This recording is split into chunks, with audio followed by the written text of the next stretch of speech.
ಸರ್ವನಾಮ ಶಬ್ದ ಕಾರಕಾಣಿ ಸಮಾಸ ಪ್ರಕರಣಂ, ಅದರಲ್ಲಿ ದ್ವಂದ್ವ ಸಮಾಸ ಮತ್ತೆ ದ್ವಿಗು ಸಮಾಸ. ಮೂರನೆಯ ಪಾಠ ಸಪ್ತರ್ಷಿ ನಾಮಾಗಮನಂ. ಇಲ್ಲಿ ಸರ್ವನಾಮ ಶಬ್ದಗಳ ವಿಚಾರವನ್ನ ನಾವು ಕಲ್ತ್ಕೊಳ್ತೀವಿ. ರಾಮಗುಣ ವರ್ಣನಂ, ಭೀಮೋಕ್ತಯ ಮತ್ತೆ ವ್ಯಾಕರಣ ವಿಭಾಗವನ್ನ ಕೊಡಲಾಗುತ್ತೆ.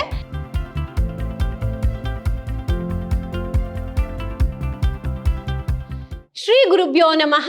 ಹರಿಹಿ ಓಂ. ಭವತಾಂ ಸರ್ವೇಷಾಮಪಿ ದ್ವಿತೀಯ ಷಾಣ್ಮಾಸಿಕ ಸಂಸ್ಕೃತ ಕಕ್ಷಾಂ ಪ್ರತಿ ಸ್ವಾಗತಂ. ಮಮ ನಾಮ ಭಾರತಿ. ಅಹಂ ವಿದ್ಯಾಶ್ರಮ ವಿದ್ಯಾಲಯೇ ಸಂಸ್ಕೃತ ವಿಭಾಗೆ ಕಾರ್ಯಂ ಕರೋಮಿ.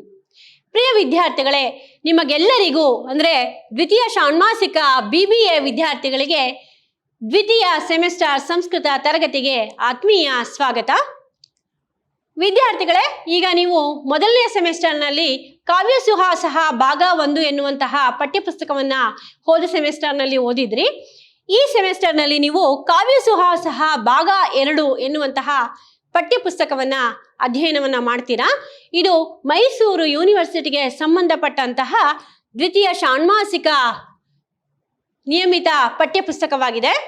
ಹಾಗಾಗಿ ಈ ಕಾವ್ಯ ಸುಹಾಸಃ ಎನ್ನುವಂತಹ ಪಠ್ಯಪುಸ್ತಕದಲ್ಲಿ ಏನೆಲ್ಲ ಪಾಠಗಳು ಕೊಟ್ಟಿದ್ದಾರೆ, ಏನೆಲ್ಲ ವ್ಯಾಕರಣಾಂಶಗಳಿದೆ, ಎಲ್ಲ ವಿಚಾರಗಳನ್ನು ನಾವು ಇಂದಿನ ಪರಿಚಯ ತರಗತಿಯಲ್ಲಿ ತಿಳಿದುಕೊಳ್ಳೋಣ. ಬನ್ನಿ ಮಕ್ಕಳೇ, ಏನೆಲ್ಲ ವಿಚಾರಗಳಿದೆ ನೋಡೋಣ ಈ ಪಠ್ಯಪುಸ್ತಕದಲ್ಲಿ. ಪುರತಃ ಗಚ್ಚಾಮಃ. ದ್ವಿತೀಯ ಷಾಣ್ಮಾಸಿಕ ಸಂಸ್ಕೃತ ಪಠ್ಯಪುಸ್ತಕ ಈ ರೀತಿ ಇದೆ ಮಕ್ಕಳೇ. ಕಾವ್ಯ ಸುಹಾಸಃ, ಮೈಸೂರು ವಿಶ್ವವಿದ್ಯಾನಿಲಯ, ದ್ವಿತೀಯ BCom, BBA ಮತ್ತೆ BCA 3 ವಿಭಾಗಕ್ಕೂ ಕೂಡ ಇದೇ ಪಠ್ಯಪುಸ್ತಕವಾಗಿದೆ ಮಕ್ಕಳೇ. ಇದರ ಸಂಪಾದಕರು ಬಂದು ಡಾಕ್ಟರ್ ಗುರುರಾಜ್ ರಾವ್ CH ಅವರಾಗಿದ್ದಾರೆ. ಆಯ್ತಾ? ಇದು ದ್ವಿತೀಯ ಸೆಮಿಸ್ಟರ್ ಸಂಸ್ಕೃತ ಪಠ್ಯಪುಸ್ತಕ ಕಾವ್ಯ ಸುಹಾಸಃ ಭಾಗ 2. ಈ ಪಠ್ಯಪುಸ್ತಕ ಅಂಗಡಿಗಳಲ್ಲಿ ಲಭ್ಯ ಇದೆ. ನೀವು ಅಲ್ಲಿ ಅದನ್ನ ತೆಗೆದುಕೊಳ್ಳಬಹುದಾಗಿದೆ. ನೋಡೋಣ ಪಠ್ಯ ಭಾಗದಲ್ಲಿ ಏನೇನೆಲ್ಲ ವಿಚಾರಗಳನ್ನ ಕೊಟ್ಟಿದ್ದಾರೆ ಅನ್ನೋದನ್ನ. ಮೊಟ್ಟ ಮೊದಲಿಗೆ ವಿಷಯ ಸೂಚಿ ಯೂನಿಟ್ 1. ಈ ಯೂನಿಟ್ 1 ಅಲ್ಲಿ ನಿಮಗೆ ರಾಮಗುಣ ವರ್ಣನಂ, ರಾಮನ ಗುಣದ ವರ್ಣನೆ. ಇದು ರಾಮಾಯಣದ ಅಯೋಧ್ಯಾಕಾಂಡದಿಂದ ಆರಿಸ್ಕೊಂಡಿದ್ದಾರೆ ಮಕ್ಕಳೇ. ಅದು ವಾಲ್ಮೀಕಿ ಬರೆದಿರುವಂತಹ ರಾಮಾಯಣದ್ರಿಂದ. ಇದಕ್ಕೂ ಮುಂಚೆ ಒಂದು ನಿಮಗೆ ಪ್ರಸ್ತಾವನ ಅಂತ ಬರುತ್ತೆ. ಆ ಪ್ರಸ್ತಾವನದಲ್ಲಿ ನಾವು ಸಂಸ್ಕೃತ ಸಾಹಿತ್ಯದ ಬೆಳವಣಿಗೆ ಹೇಗೆಲ್ಲ ಆಗಿದೆ ಅನ್ನುವಂತಹ ಸ್ವಲ್ಪ ವಿಚಾರವನ್ನ ನಿಮಗೆ ತಿಳಿಸ್ಕೊಡ್ತೀವಿ. ಅದಾದ ನಂತರ ರಾಮಗುಣ ವರ್ಣನಂ, ಅದಾದ ನಂತರ ಭೀಮೋಕ್ತಯ ಅನ್ನುವಂತಹ ಪಾಠ. ಭೀಮೋಕ್ತಯ ಎನ್ನುವಂತಹ ಪಾಠ ಇದು ಕೂಡ ಶ್ಲೋಕ ರೂಪದಲ್ಲಿ ಇರುವಂತಹದ್ದು.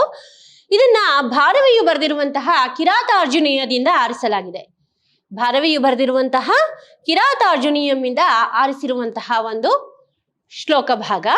ಹಾಗಾಗಿ ಮೊದಲನೆಯ ಯೂನಿಟ್ ಅಂದ್ರೆ ಮೊದಲನೆಯ ವಿಭಾಗದಲ್ಲಿ ಯಾವುದೆಲ್ಲ ಪಾಠಗಳು ಬರುತ್ತೆ ಅಂತ ನಾನು ನಿಮ್ಗೆ ತಿಳಿಸಿದ್ದೀನಿ. ಈಗ ಮುಂದೆ ಪ್ರಿಯ ವಿದ್ಯಾರ್ಥಿಗಳೇ, ಈಗ ಎರಡನೆಯ ವಿಭಾಗವನ್ನ ನೋಡೋಣ. ಈ ಯೂನಿಟ್ 2 ನಲ್ಲಿ ಏನೆಲ್ಲ ಪಾಠಗಳನ್ನ ಕೊಟ್ಟಿದ್ದಾರೆ ನಿಮ್ಗೆ ಅಂತ. ಸಪ್ತರ್ಷಿ ನಾಮಾಗಮನಂ.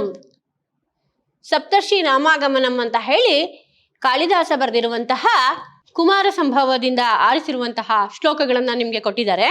ಅದಾದ ನಂತರ ಕಥಾ ಸರಿಸ್ಸಾಗರ, ಸೋಮದೇವ ಕವಿ ಬರೆದಿರುವಂತಹ ಕಥಾ ಸರಿಸ್ಸಾಗರಿಂದ ಆರಿಸಿರುವಂತಹ ಪುಷ್ಪದಂತ ಕಥಾ ಎನ್ನುವಂತಹ ಒಂದು ಕಥೆಯನ್ನ ನಿಮ್ಗೆ ಪರಿಚಯ ಮಾಡಿದ್ದಾರೆ. ನಂತರ ಸಜ್ಜನ ಶತಕಂ. ಸಜ್ಜನ ಶತಕಂ ಒಳ್ಳೆಯ ಜನಗಳ ವಿಚಾರಗಳನ್ನ ನಿಮಗೆ ಸಜ್ಜನ ಪ್ರಶಂಸಾ ಎನ್ನುವಂತಹ ಒಂದು ಪಾಠದ ಮುಖಾಂತರ ಸಜ್ಜನ ಶತಕಂನಿಂದ ಈ ಶ್ಲೋಕಗಳನ್ನ ಬಹಳ ಸುಂದರವಾದಂತಹ ಜೀವನಕ್ಕೆ ಬೇಕಾಗಿರುವಂತಹ ಅತ್ಯುನ್ನತ ಮೌಲ್ಯವನ್ನು ಹೊಂದಿರುವಂತಹ ವಿಚಾರವನ್ನ ಈ ಸಜ್ಜನ ಶತಕಂನಿಂದ ಆರಿಸಿಕೊಟ್ಟಿದ್ದಾರೆ. ಅದನ್ನ ಸಜ್ಜನ ಪ್ರಶಂಸಾ ಅಂತ ಹೇಳಿ ನಿಮ್ಗೆ ಪಾಠದ ಹೆಸರನ್ನ ಕೊಟ್ಟಿದ್ದಾರೆ. HV ನಾಗರಾಜ್ ರಾವ್ ಈ ಸಜ್ಜನ ಪ್ರಶಂಸಾ ಎನ್ನುವಂತಹ ಈ ಪಾಠದ ರಚನಾಕಾರರಾಗಿದ್ದಾರೆ. ನಂತರ ಮೂರನೆಯ ವಿಭಾಗಕ್ಕೆ ಹೋಗೋಣ. ಮೂರನೆಯ ವಿಭಾಗದಲ್ಲಿ ನಿಮಗೆ ವ್ಯಾಕರಣದ ವಿಚಾರಗಳು ಬರುತ್ತೆ ಮಕ್ಕಳೇ. ಏನು ವಿಚಾರಗಳು ಬರುತ್ತೆ? ವ್ಯಾಕರಣದ ವಿಚಾರಗಳು ಬರುತ್ತೆ. ಸರ್ವನಾಮ ಶಬ್ದ ಕಾರಕಾಣಿ ಸಮಾಸ ಪ್ರಕರಣಂ, ಅದರಲ್ಲಿ ದ್ವಂದ್ವ ಸಮಾಸ ಮತ್ತೆ ದ್ವಿಗು ಸಮಾಸ, ಪರಸ್ಮೈಪದಿ ಕ್ರಿಯಾಪದ ರೂಪಾಣಿ, ಈ ವಿಚಾರಗಳು ಬರುತ್ತೆ. ಅದಾದ ನಂತರ ನಿಮಗೆ ಒಟ್ಟು ಪದ್ಯ ಭಾಗದಿಂದ 65 ಅಂಕಗಳ ಪ್ರಶ್ನೆಗಳು ಬರುತ್ತೆ ಪರೀಕ್ಷೆಗೆ. ವ್ಯಾಕರಣ ವಿಭಾಗದಿಂದ ನಿಮಗೆ 15 ಅಂಕಗಳ ಪ್ರಶ್ನೆಗಳು ಬರುತ್ತೆ. ಒಟ್ಟಾರ ನಿಮಗೆ 80 ಅಂಕಗಳ ಪ್ರಶ್ನೆ ಪತ್ರಿಕೆ ಇರುತ್ತೆ. ಅದಲ್ಲದೆ ನಿಮಗೆ ಕಾಲೇಜಿನಲ್ಲಿ ನಡೆಸುವಂತಹ ಆಂತರಿಕ ಪರೀಕ್ಷೆ ಏನಿದೆ ಅದರ ಮುಖಾಂತರ ಆಂತರಿಕ ನಿಬಂಧದಿಂದ ನಿಮಗೆ 20 ಅಂಕಗಳು ಲಭಿಸುತ್ತೆ ಮಕ್ಕಳೇ. ಇನ್ನು ಉಳಿದ 80 ಅಂಕಗಳ ಪ್ರಶ್ನೆ ಪತ್ರಿಕೆ ಇರುತ್ತೆ. 80 ಅಂಕಗಳಿಗೆ ನೀವು ಅಟೆಂಡ್ ಮಾಡಿದ್ರೆ ನಿಮಗೆ ಒಳ್ಳೆಯ ಅಂಕಗಳನ್ನ ಸುಲಭವಾಗಿ ಪಡ್ಕೋಬಹುದು. ಬಹಳ ಸುಲಭವಾಗಿರುತ್ತೆ. ನಿಮ್ಮ ಈ ದ್ವಿತೀಯ ಷಾಣ್ಮಾಸಿಕ ಸಂಸ್ಕೃತ ಪಠ್ಯಪುಸ್ತಕ ಮತ್ತೆ ಪ್ರಶ್ನೆ ಪತ್ರಿಕೆ ಬಹಳ ಸುಲಭವಾಗಿದೆ. ಹಾಗಾಗಿ ಒಳ್ಳೆಯ ಅಂಕಗಳನ್ನು ನೀವು ಪಡ್ಕೋಬಹುದು ಮಕ್ಕಳೇ. ಪ್ರಿಯ ವಿದ್ಯಾರ್ಥಿಗಳೇ, ಈ ರಾಮಗುಣ ವರ್ಣನಂ ಎನ್ನುವಂತಹ ಮೊದಲನೇ ಪಾಠ. ಈ ಪಾಠದಲ್ಲಿ ನಿಮಗೆ ಶ್ರೀರಾಮಚಂದ್ರನ ಗುಣಗಳ ವಿಚಾರವಾಗಿ 33 ಶ್ಲೋಕಗಳಲ್ಲಿ ಅವನ ಗುಣಗಳ ವರ್ಣನೆಯನ್ನ ಮಾಡಿದ್ದಾರೆ. ಬಹಳ ಸುಂದರವಾಗಿದೆ. ಇದನ್ನ ರಾಮಾಯಣದ ಅಯೋಧ್ಯಾಕಾಂಡದಿಂದ ಆರಿಸಿಕೊಡಲಾಗಿದೆ. ಇದನ್ನ ಬರೆದಂತಹ ಮಹಾಕವಿ ನಮ್ಮ ವಾಲ್ಮೀಕಿ ಮಹಾಮುನಿಗಳು ಈ ರಾಮಾಯಣವನ್ನ ಬರೆದಿದ್ದಾರೆ. ಇದು ಆದಿಕಾವ್ಯ ಅಂತಾನು ಹೆಸರನ್ನ ಪಡ್ಕೊಂಡಿದೆ. 24,000 ಶ್ಲೋಕಗಳನ್ನ ಒಳಗೊಂಡಂತಹ ಒಂದು ಆದಿಕಾವ್ಯವಾಗಿದೆ ನಮ್ಮ ರಾಮಾಯಣ. ಅಂತಹ ರಾಮಾಯಣದ ಅಯೋಧ್ಯಾಕಾಂಡದಿಂದ ಆರಿಸಿಕೊಟ್ಟಿರುವಂತಹ ಶ್ಲೋಕಗಳು ರಾಮನ ಗುಣದ ವರ್ಣನೆ 33 ಶ್ಲೋಕಗಳನ್ನ ಒಳಗೊಂಡಿದೆ ಮಕ್ಕಳೇ. ಎರಡನೇದು ಭೀಮೋಕ್ತಯ ಎನ್ನುವಂತಹ ಪಾಠ.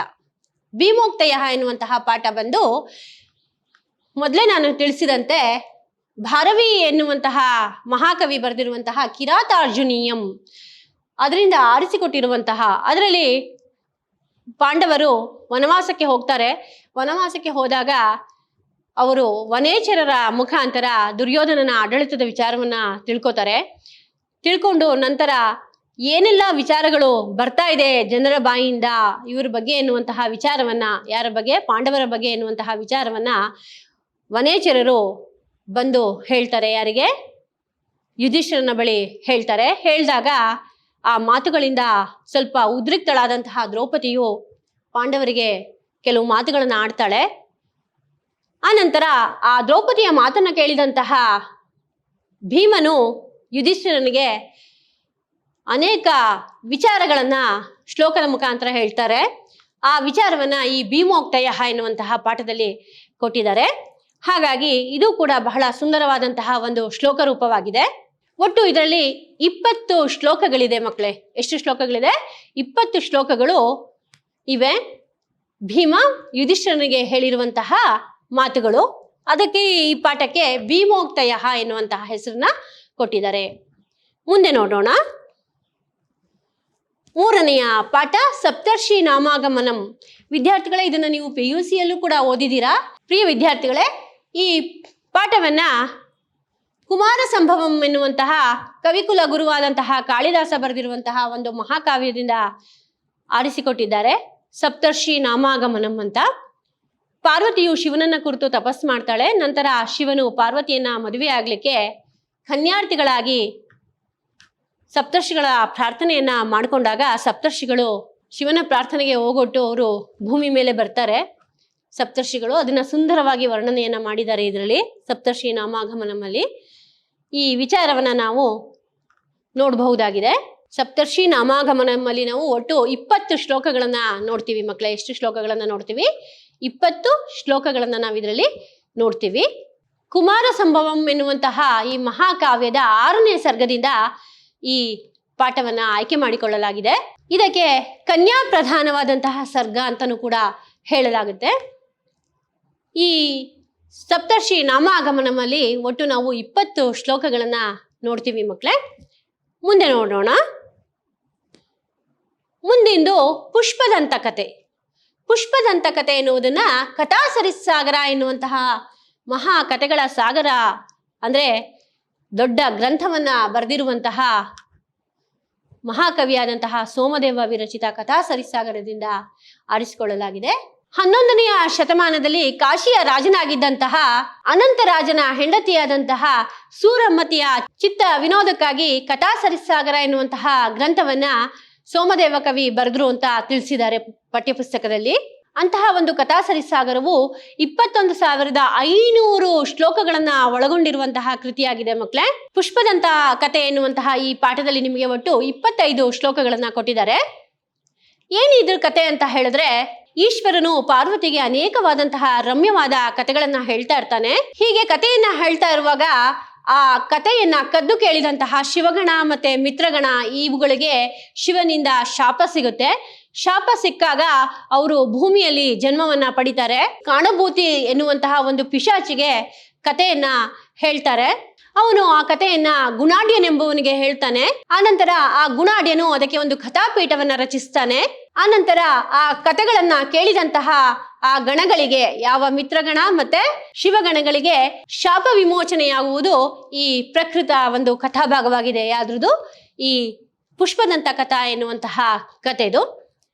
ಅಲ್ಲಿಂದ ಮುಂದೆ ಹೋದ್ರೆ ಸಜ್ಜನ ಪ್ರಶಂಸ. ಈಗಾಗಲೇ ನಾನು ಹೇಳಿದೆ, ಇದನ್ನ ಬರೆದಿರುವಂತಹವರು HV ನಾಗರಾಜರಾವ್. ಸಜ್ಜನ ಶತಕಂನಿಂದ ಇದನ್ನ ಆರಿಸ್ಕೊಂಡಿದ್ದಾರೆ. ಒಟ್ಟು 10 ಶ್ಲೋಕಗಳಿದೆ ಮಕ್ಕಳೇ. ಜೀವನದ ಮೌಲ್ಯವನ್ನ ಅತ್ಯುನ್ನತವಾಗಿ HV ನಾಗರಾಜರಾವ್ ಈ ಶ್ಲೋಕಗಳ ಮುಖಾಂತರ ತಿಳಿಸ್ಕೊಟ್ಟಿದ್ದಾರೆ. ಸಜ್ಜನ ಶತಕಂ ಎನ್ನುವಂತಹ ಈ ಶ್ಲೋಕಗಳ ಮುಖಾಂತರ ನಮಗೆ ತಿಳಿಸ್ಕೊಟ್ಟಿದ್ದಾರೆ. ತುಂಬಾ ಸುಂದರವಾದಂತಹ ಶ್ಲೋಕಗಳು. ಇದು 10 ಶ್ಲೋಕಗಳಿದೆ ಮಕ್ಕಳೇ. ಎಷ್ಟು ಶ್ಲೋಕಗಳಿದೆ? ಒಟ್ಟು 10 ಶ್ಲೋಕಗಳಿದೆ. ಇಲ್ಲಿಗೆ ಒಟ್ಟು 5 ಪಾಠಗಳು ಏನಿದೆ ನಿಮ್ಗೆ ಅದು ಮುಗಿಯುತ್ತೆ. ಅದಾದ ನಂತರ ವ್ಯಾಕರಣ ವಿಭಾಗವನ್ನ ನೋಡೋಣ. ವ್ಯಾಕರಣ ವಿಭಾಗದಲ್ಲಿ ನಿಮಗೆ ಮೊಟ್ಟ ಮೊದಲಿಗೆ ಸರ್ವನಾಮ ಶಬ್ದಗಳು. ನೀವು ಹೋದ ಸೆಮಿಸ್ಟರ್ನಲ್ಲಿ ಓದಿದ್ರಿ. ಅಕಾರಾಂತ, ಇಕಾರಾಂತ, ಉಕಾರಾಂತ, ಋಕಾರಾಂತ, ಪುಲ್ಲಿಂಗ, ಸ್ತ್ರೀಲಿಂಗ, ನಪುಂಸಕ ಶಬ್ದಗಳನ್ನ ಓದಿದ್ರಿ. ಇಲ್ಲಿ ಸರ್ವನಾಮ ಶಬ್ದಗಳ ವಿಚಾರವನ್ನ ನಾವು ಕಲ್ತ್ಕೊಳ್ತೀವಿ. ನಾಮಪದಗಳ ಬದಲಾಗಿ ಉಪಯೋಗಿಸುವಂತಹ ಶಬ್ದಗಳೇ ಈ ಸರ್ವನಾಮ ಶಬ್ದಗಳು.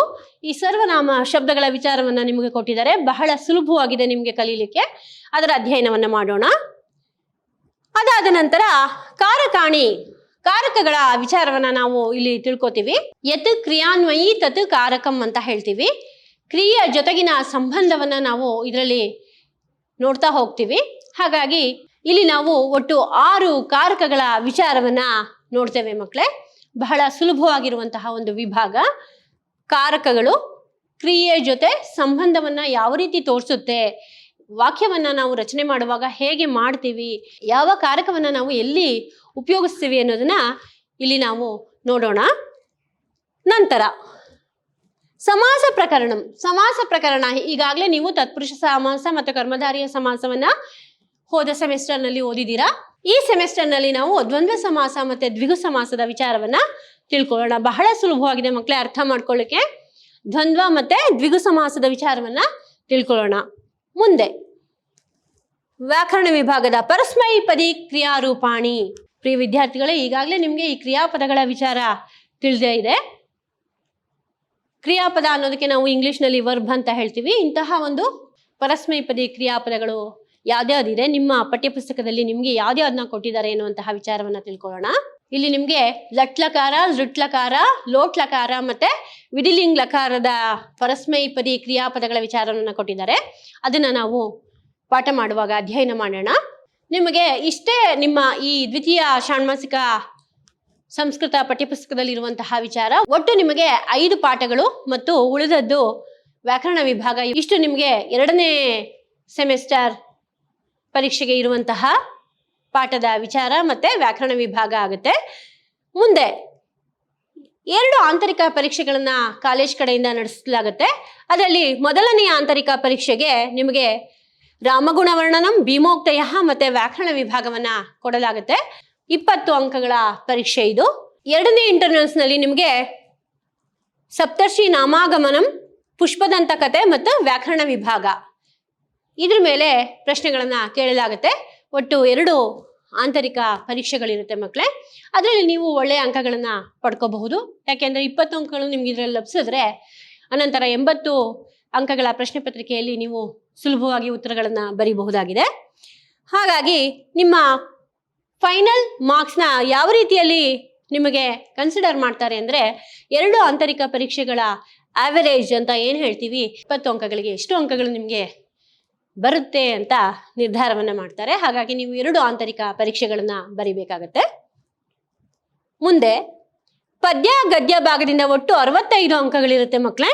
ವ್ಯಾಕರಣ ಅಂಶದಿಂದ ನಿಮಗೆ 15 ಅಂಕ, ಒಟ್ಟು 80 ಅಂಕಗಳು. ಈಗಾಗಲೇ ನಿಮಗೆ ನಾನು ಆ ವಿಚಾರವನ್ನ ತಿಳಿಸಿದ್ದೀನಿ. ಆಂತರಿಕ ನಿಬಂಧ ನಿಯೋಜಿತ ಪ್ರಬಂಧಕ್ಕೆ ನಿಮಗೆ 20 ಅಂಕ. ಒಟ್ಟು ಎಲ್ಲವೂ ಸೇರಿಸಿ ಎಷ್ಟು ಅಂಕಗಳಾಗತ್ತೆ?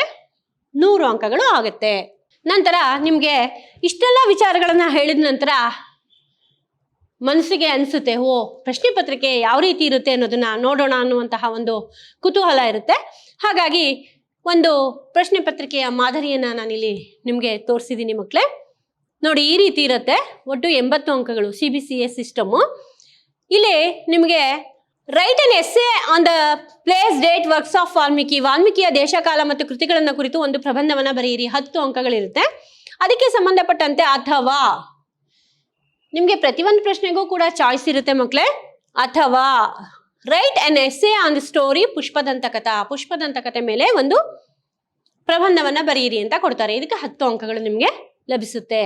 ನಂತರ summarise the speech of Bhima according to the text. ಭೀಮನ ಮಾತುಗಳನ್ನ ಪಠ್ಯಕ್ಕನುಸಾರವಾಗಿ ಸಂಗ್ರಹಿಸಿ ಬರೆಯಿರಿ ಅಂತ. ಇದು ಭೀಮೋಕ್ತಯ ಎನ್ನುವಂತಹ ಪಾಠದಿಂದ ಬರುವಂತಹ ಪ್ರಶ್ನೆ.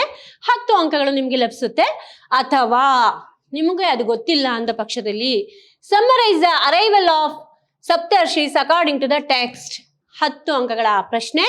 ಸಪ್ತರ್ಷಿಗಳ ಆಗಮನವನ್ನ ಪಠ್ಯಕ್ಕನುಸಾರವಾಗಿ ಸಂಗ್ರಹಿಸಿ ಬರೆಯಿರಿ ಅಂತ 10 ಅಂಕಗಳು ನಿಮಗೆ ಬಹಳ ಸುಲಭವಾಗಿ ಲಭಿಸುತ್ತೆ ಮಕ್ಕಳೇ. ಅನಂತರ describe the great qualities of good people. ಸಜ್ಜನರ ಶ್ರೇಷ್ಠ ಗುಣಗಳನ್ನ ವರ್ಣಿಸಿ. ಸಜ್ಜನ ಪ್ರಶಂಸಾ ಅಂತ ಪಾಠ ಹೇಳಿದ್ನಲ್ಲ, ಆ ಪಾಠದಿಂದ ಬರುವಂತಹ ಪ್ರಶ್ನೆ. 10 ಅಂಕಗಳು ನಿಮಗೆ ಸುಲಭವಾಗಿ ಸಿಗುತ್ತೆ ಮಕ್ಕಳೇ. ಅಥವಾ ಅದು ಬಂದಿಲ್ಲ ಅಂತಂದ್ರೆ ನಿಮಗೆ ಬರೀಲಿಕ್ಕೆ right short notes on any two. ಇದನ್ನ ನೀವು ಯಾವ ಭಾಷೆಯಲ್ಲಿ ಬರೀತೀರಾ? ಈ ಎಲ್ಲ ಪ್ರಶ್ನೆಗಳಿಗೂ ಉತ್ತರವನ್ನ ಇಂಗ್ಲಿಷ್ ಅಥವಾ ಕನ್ನಡದಲ್ಲಿ ಬರೀತೀರಾ. ನಿಮ್ಮ ಆಯ್ಕೆ ಯಾವುದನ್ನ ಮಾಡಿರ್ತೀರಾ ಅದರಲ್ಲಿ ನೀವು ಈ ಪ್ರಶ್ನೆಗಳಿಗೆ ಉತ್ತರವನ್ನ ಬರೀತೀರಾ. 2ಕ್ಕೆ ಲಘು ಟಿಪ್ಪಣಿಯನ್ನ ಬರೆಯಿರಿ. ಶ್ರೀರಾಮ ಭಾರವಿಹಿ ಕುಮಾರ ಸಂಭವಂ. ಇದನ್ನ ನೀವು ಯಾವ ಭಾಷೆಯಲ್ಲಿ ಬರೀತೀರಾ? ಕನ್ನಡ ಅಥವಾ ಇಂಗ್ಲಿಷ್ನಲ್ಲಿ ಬರೀತೀರಾ ಮಕ್ಕಳೇ. ಬಹಳ ಸುಲಭವಾಗಿರುತ್ತೆ. 10 ಅಂಕಗಳು ನಿಮಗೆ ಇಲ್ಲಿ ಒಟ್ಟು 30 ಅಂಕಗಳು ಸುಲಭವಾಗಿ ಲಭಿಸ್ತು. ಮುಂದೆ ನೋಡೋಣ. ನಂತರ ಯೂನಿಟ್ ಬಿ ನಲ್ಲಿ ನಿಮಗೆ ಟ್ರಾನ್ಸ್ಲೇಟ್ ಅಂಡ್ ಎಕ್ಸ್ಪ್ಲೈನ್ ಎನಿ 3. ಯಾವುದಾದ್ರೂ 3 ಶ್ಲೋಕಗಳನ್ನ ನೀವು ಟ್ರಾನ್ಸ್ಲೇಟ್ ಮಾಡ್ತೀರಾ. 5 ಶ್ಲೋಕಗಳನ್ನ ಕೊಟ್ಟಿರ್ತಾರೆ. 5 ಶ್ಲೋಕಗಳಲ್ಲಿ ಯಾವುದಾದ್ರೂ 3 ಶ್ಲೋಕಕ್ಕೆ ಟ್ರಾನ್ಸ್ಲೇಷನ್ ಬರೀತೀರಾ. ಇದನ್ನ ಯಾವ ಭಾಷೆಯಲ್ಲಿ ಬರೀತೀರಾ? ಇಂಗ್ಲಿಷ್ ಅಥವಾ ಕನ್ನಡದಲ್ಲಿ ಬರೀತೀರಾ. ಅದು ನಿಮ್ಮ ಆಯ್ಕೆ ಯಾವ್ದು ಮಾಡಿರ್ತೀರಾ ಆ ಭಾಷೆಯಲ್ಲಿ ನೀವು ಬರೀಬಹುದು. ಸುಲಭವಾಗಿ ನಿಮ್ಗೆ ಎಷ್ಟು ಅಂಕಗಳು ಲಭಿಸುತ್ತೆ? ಒಟ್ಟು 15 ಅಂಕಗಳು ಲಭಿಸುತ್ತೆ. 3 × 5 15 ಅಂಕಗಳು ಮಕ್ಕಳೇ ನಿಮ್ಗೆ ಸುಲಭವಾಗಿ ಲಭಿಸುತ್ತೆ. ಮುಂದೆ ಆನಿಟೇಟ್ ಎನಿ 3. 3 ಸಂದರ್ಭ ಸಹಿತ ವಿವರಿಸಿ ಅಂತ ಹೇಳಿ ಸಂದರ್ಭದ ಸಮೇತ ಬರಿಬೇಕು. ಆನಿಟೇಷನ್ 4 ಕೊಟ್ಟಿರ್ತಾರೆ. 4ರಲ್ಲಿ ಯಾವ್ದಾದ್ರು 3 ಆನಿಟೇಷನ್ಗೆ ನೀವು ಆನ್ಸರ್ ಬರೆದ್ರೆ ಸಾಕು. ಇದನ್ನು ಕೂಡ ನೀವು ಇಂಗ್ಲಿಷ್ ಅಥವಾ ಕನ್ನಡದಲ್ಲಿ ಬರೀತೀರಾ. ಆದ್ರೆ ಯಾವ ಪಾಠ ಯಾರು ಯಾರಿಗೆ ಹೇಳಿದ್ರು ಅನ್ನೋದನ್ನ ನೀವು ಸಂಸ್ಕೃತದಲ್ಲಿ ಬರೀಬಹುದು ಮಕ್ಕಳೇ. ಒಟ್ಟು 9 ಅಂಕಗಳು ನಿಮ್ಗೆ ಸುಲಭವಾಗಿ ಸಿಗುತ್ತೆ. ಅದಾದ ನಂತರ ದ್ವಯೋಹೋ ಸಂಸ್ಕೃತ ಭಾಷೆಯ ಟಿಪ್ಪಣಿಯೋ ಲಿಖತಾ. 2 ಪ್ರಶ್ನೆಗಳಿಗೆ ಸಂಸ್ಕೃತ ಭಾಷೆಯ ಟಿಪ್ಪಣಿಯನ್ನ ಬರೀರಿ ಅಂತ. ಇದಕ್ಕೆ ಸಂಬಂಧಪಟ್ಟಂತಹ ಎಲ್ಲ ನೋಟ್ಸ್ನು ಕೂಡ ನಮ್ಮ ಕಡೆಯಿಂದ ಪ್ರೊವೈಡ್ ಮಾಡ್ತೀವಿ. ಹಾಗಾಗಿ 2 × 5 10 ಅಂಕಗಳು ನಿಮಗೆ ಸುಲಭವಾಗಿ ಲಭಿಸುತ್ತೆ. ಕಾಣಭೂತಿ ಕಿರಾತಾರ್ಜುನೀಯಂ ವಾಲ್ಮೀಕಿ HV ನಾಗರಾಜರಾವ್. 4 ಪ್ರಶ್ನೆಯನ್ನ ಕೊಟ್ಟಿರ್ತಾರೆ. 4 ಪ್ರಶ್ನೆಯಲ್ಲಿ ಯಾವುದಾದ್ರೂ 2 ಪ್ರಶ್ನೆಗಳಿಗೆ ನೀವು ಉತ್ತರವನ್ನ ಬರೆದ್ರೆ ಸಾಕು. ಬಹಳ ಸುಲಭವಾಗಿರುತ್ತೆ ಮಕ್ಕಳೇ ಸಂಸ್ಕೃತ ಪ್ರಶ್ನೆ ಪತ್ರಿಕೆ. ಒಳ್ಳೆಯ ಅಂಕಗಳೊಂದಿಗೆ ನೀವು ತೇರ್ಗಡೆಯನ್ನ ಹೊಂದಬಹುದು. ಇದನ್ನ ನೀವು ಸಂಸ್ಕೃತದಲ್ಲಿ ಟಿಪ್ಪಣಿಯನ್ನ ಬರೀತೀರಾ. ಮುಂದೆ ಯೂನಿಟ್ ಸಿ ಘಟಕ ಸಿ. ಇದರಲ್ಲಿ ವ್ಯಾಕರಣ ವಿಭಾಗ ಬರುತ್ತೆ ಮಕ್ಕಳೇ. ಡಿಕ್ಲೈನ್ ಫುಲಿ ಅಸ್ಮದ್ ಆರ್ ತತ್ ಇನ್ ಮ್ಯಾಸ್ಕ್ಯುಲೈನ್ ಜೆಂಡರ್. ಅಸ್ಮದ್ ಶಬ್ದ ಅಥವಾ ತತ್ ಶಬ್ದವನ್ನ ಮ್ಯಾಸ್ಕ್ಯುಲೈನ್ ಜೆಂಡರ್ ನಲ್ಲಿ ಬರೆಯಿರಿ. ಅಸ್ಮದ್ ಅಥವಾ ತತ್ ಪುಲ್ಲಿಂಗ ಶಬ್ದ ಎಲ್ಲ ರೂಪಗಳನ್ನು ಬರೆಯಿರಿ ಅಂತ. ಇದಕ್ಕೆ ನಿಮ್ಗೆ ಎಷ್ಟು ಅಂಕ ಲಭಿಸುತ್ತೆ? 4 ಅಂಕ ಲಭಿಸುತ್ತೆ. ಶಬ್ದವನ್ನ ಸಂಪೂರ್ಣವಾಗಿ ಅವರು ಕೊಟ್ಟಿರುವಂತಹ ಶಬ್ದವನ್ನ ಬರೆದ್ರೆ ನೀವು ಅಸ್ಮದ್ ಶಬ್ದವನ್ನಾದ್ರೂ ಬರಿಬಹುದು, ತತ್ ಶಬ್ದವನ್ನಾದ್ರೂ ಬರಿಬಹುದು. ಯಾವ್ದು ಬೇಕಾದ್ರೂ ಬರೀರಿ. ನಿಮ್ಗೆ ಎಷ್ಟು ಅಂಕ ಲಭಿಸುತ್ತೆ? 4 ಅಂಕಗಳು ಸುಲಭವಾಗಿ ಲಭಿಸುತ್ತೆ. ನಂತರ ಕಾಂಜುಗೇಟ್ ಫುಲಿ ಪಟ್ ಇನ್ ಲಟ್ ಆರ್ ಲಂಗ್ ಲಕಾರಃ. ಪಟ್ ಧಾತುವಿನ ಲಟ್ ಅಥವಾ ಲಂಗ್ ಲಕಾರದ ರೂಪಗಳನ್ನ ಬರೆಯಿರಿ ಅಂತ. ಇಲ್ಲಿ ನೋಡಿ ಮಕ್ಕಳೇ, ಪಟ್ ಧಾತು ಅಂದ ತಕ್ಷಣ ಲಟ್ ಲಕಾರ ರೂಪ ಅಂದ್ರೆ ಪಟತಿ ಅಂತ ಬರುತ್ತೆ. ಅದೇ ರೀತಿ ಪಟ್ ಧಾತುವಿನ ಲಂಗ್ ಲಕಾರ ಅಂದ್ರೆ ಅಪಟತ್ ಅಂತ ಬರುತ್ತೆ. ಈ ರೀತಿ ನೀವು ಪ್ರಾಕ್ಟೀಸ್ ಮಾಡ್ಕೊಂಡಿರ್ತೀರಾ. ಅದಕ್ಕೆ ಸಂಬಂಧಪಟ್ಟಂತೆ ಯಾವುದೇ ಧಾತುವನ್ನ ಕೊಟ್ಟರು ಕೂಡ ನೀವು ಲಟ್ ಲಕಾರನ, ಲಂಗ್ ಲಕಾರನ, ಲೋಟ್ ಲಕಾರನ, ವಿಧಿಲಿಂಗ್ ಲಕಾರನ ಯಾವ್ದು ಕೊಟ್ಟಿರ್ತಾರೋ ಅದನ್ನ ನೀವು ಬರಿತೀರಾ. ನಿಮ್ಗೆ ಎಷ್ಟು ಅಂಕ ಲಭಿಸುತ್ತೆ? 3 ಅಂಕಗಳು ಲಭಿಸುತ್ತೆ. ಇಲ್ಲೂ ಕೂಡ ಚಾಯ್ಸ್ ಇದೆ. ಲಟ್ ಲಕಾರನಾದ್ರೂ ಬರಿಬಹುದು, ಲಂಗ್ ಲಕಾರನಾದ್ರೂ ಬರಿಬಹುದು. ಪಡ್ದಾತುವುದು ಬಹಳ ಸುಲಭ ಇರುತ್ತೆ ಮಕ್ಕಳೇ. ಮುಂದೆ resolve and name the compound of any 3. ಮೂರರ ವಿಗ್ರಹ ವಾಕ್ಯವನ್ನು ಬರೆದು ಸಮಾಸವನ್ನ ಹೆಸರಿಸಿ. ಮೂರರ ವಿಗ್ರಹ ವಾಕ್ಯವನ್ನು ಬರೆದು ಸಮಾಸವನ್ನ ಹೆಸರಿಸ್ತೀರಾ. ಬಹಳ ಸುಲಭವಾಗಿರುತ್ತೆ. ನಿಮ್ಗಿರೋದು ದ್ವಂದ್ವ ಸಮಾಸ ಮತ್ತೆ ದ್ವಿಗು ಸಮಾಸ. ನೀವು ಈಸಿಯಾಗಿ ಫೈಂಡ್ ಔಟ್ ಮಾಡ್ಬೋದು. ವಿಗ್ರಹ ವಾಕ್ಯವನ್ನು ಬರೀಬಹುದು, ಸಮಾಸ ಪದವನ್ನು ಬರೀಬಹುದು. ಈಗಾಗಲೇ ನೀವು ಫಸ್ಟ್ ಸೆಮಿಸ್ಟರ್ನಲ್ಲೂ ಕೂಡ ಇದನ್ನೆಲ್ಲ ತಿಳ್ಕೊಂಡಿದ್ದೀರಾ. ಹಾಗಾಗಿ 3 ಅಂಕಗಳು ನಿಮಗೆ ಬಹಳ ಸುಲಭವಾಗಿ ಸಿಗುತ್ತೆ ಮಕ್ಕಳೇ. ಮುಂದೆ fill up the blanks with appropriate forms of words given in the brackets and name the karakas. ಈಗ ತಾನೇ ನಾನು ನಿಮಗೆ ಕಾರಕಗಳ ವಿಚಾರವನ್ನ ತಿಳಿಸಿದ್ನಲ್ಲ, ಅದ್ರ ಮೇಲೆ ಬರುವಂತಹ ಪ್ರಶ್ನೆ, ಆವರಣದಲ್ಲಿ ಕೊಟ್ಟಿರುವ ಪದಗಳನ್ನು ಸೂಕ್ತ ವಿಭಕ್ತಿಯೊಡನೆ ಬಿಟ್ಟ ಸ್ಥಳವನ್ನ ತುಂಬಿ ಕಾರಕವನ್ನ ಹೆಸರಿಸಿ. 3ಕ್ಕೆ ಮಾತ್ರ, 4 ಕೊಟ್ಟಿರ್ತಾರೆ. ಯಾವ್ದಾರ 3ರ ಕಾರಕವನ್ನ ನೀವು ಗುರುತಿಸಿ ಬರೆದ್ರೆ ನಿಮ್ಗೆ ಎಷ್ಟು ಅಂಕ ಲಭಿಸುತ್ತೆ? 3 ಅಂಕಗಳು ಸುಲಭವಾಗಿ ಲಭಿಸುತ್ತೆ ಮಕ್ಕಳೇ. ಮುಂದೆ right the opposite words for any 3. Opposite words, ವಿರುದ್ಧ ಪದವನ್ನ ಬರೆಯಿರಿ. ಒಟ್ಟು 4 ಕೊಟ್ಟಿರ್ತಾರೆ. ಯಾವ್ದಾದ್ರು 3ಕ್ಕೆ ಬರೆದ್ರೆ ನಿಮ್ಗೆ ಎಷ್ಟು ಅಂಕ ಲಭಿಸುತ್ತೆ? 3 × 1 3. 3 ಅಂಕಗಳನ್ನ ನೀವು ಸುಲಭವಾಗಿ ಪಡ್ಕೋಬಹುದು ಮಕ್ಕಳೇ. ಅರ್ಥ ಆಗ್ತಿದೆ ಅಲ್ವಾ? 80 ಅಂಕಗಳ ಪ್ರಶ್ನೆ ಪತ್ರಿಕೆ ಇಲ್ಲಿಗೆ ಮುಕ್ತಾಯವಾಗುತ್ತೆ. ಈ ರೀತಿಯಾಗಿ ನಿಮಗೆ ದ್ವಿತೀಯ ಸೆಮಿಸ್ಟರ್ ಸಂಸ್ಕೃತ ಪ್ರಶ್ನೆ ಪತ್ರಿಕೆ 80 ಅಂಕಗಳ ಪ್ರಶ್ನೆ ಪತ್ರಿಕೆಯ ಮಾದರಿ ಈ ರೀತಿ ಇರುತ್ತೆ ಅನ್ನೋದನ್ನ ನಾನು ನಿಮಗೆ ತೋರಿಸ್ಕೊಟ್ಟಿದ್ದೀನಿ. ಇಲ್ಲಿಗೆ ನಿಮ್ಮ ದ್ವಿತೀಯ ಷಾಣ್ಮಾಸಿಕ ಸಂಸ್ಕೃತ ಪಠ್ಯಪುಸ್ತಕ ಮತ್ತೆ ಪಠ್ಯಪುಸ್ತಕ ಯಾವ ರೀತಿ ಇರುತ್ತೆ, ಆ ಪಠ್ಯಪುಸ್ತಕದಲ್ಲಿ ಯಾವುದೆಲ್ಲ ಪಾಠಗಳಿದೆ, ಯಾವ್ಯಾವ ವ್ಯಾಕರಣಾಂಶಗಳಿದೆ, ಮತ್ತೆ ಅದಕ್ಕೆ ಸಂಬಂಧಪಟ್ಟಂತಹ ಆಂತರಿಕ ಪರೀಕ್ಷೆಗಳು, ಎಷ್ಟು ಆಂತರಿಕ ಪರೀಕ್ಷೆಗಳು ನಡೆಯುತ್ತೆ, ಮತ್ತೆ ಈ ಪಠ್ಯಪುಸ್ತಕಕ್ಕೆ ಸಂಬಂಧಪಟ್ಟಂತೆ ದ್ವಿತೀಯ ಷಾಣ್ಮಾಸಿಕ ಸಂಸ್ಕೃತ ಪಠ್ಯಪುಸ್ತಕಕ್ಕೆ ಸಂಬಂಧಿಸಿದಂತೆ ಮಾದರಿ ಪ್ರಶ್ನೆ ಪತ್ರಿಕೆ ಯಾವ ರೀತಿ ಇರುತ್ತೆ ಎನ್ನುವಂತಹ ಎಲ್ಲ ವಿಚಾರವನ್ನು ನಾನು ಈ ಪರಿಚಯ ತರಗತಿಯಲ್ಲಿ ನಿಮಗೆ ತಿಳಿಸ್ಕೊಟ್ಟಿದ್ದೀನಿ ಮಕ್ಕಳೇ. ಹಾಗಾಗಿ ಬಹಳ ಅಲ್ಪ ಪ್ರಯತ್ನದಿಂದಲೇ ನೀವು 100ಕ್ಕೆ 100 ಅಂಕಗಳನ್ನ ಸುಲಭವಾಗಿ ಪಡ್ಕೋಬಹುದು ಅಂತ ಹೇಳಿ ನಾನು ಈ ಪರಿಚಯ ತರಗತಿಯನ್ನ ಮುಕ್ತಾಯಗೊಳಿಸ್ತೇನೆ ಮಕ್ಕಳೇ. ನಿಮಗೆಲ್ಲರಿಗೂ ಶುಭವಾಗಲಿ. ಧನ್ಯವಾದ. ಶುಭ ದಿನ.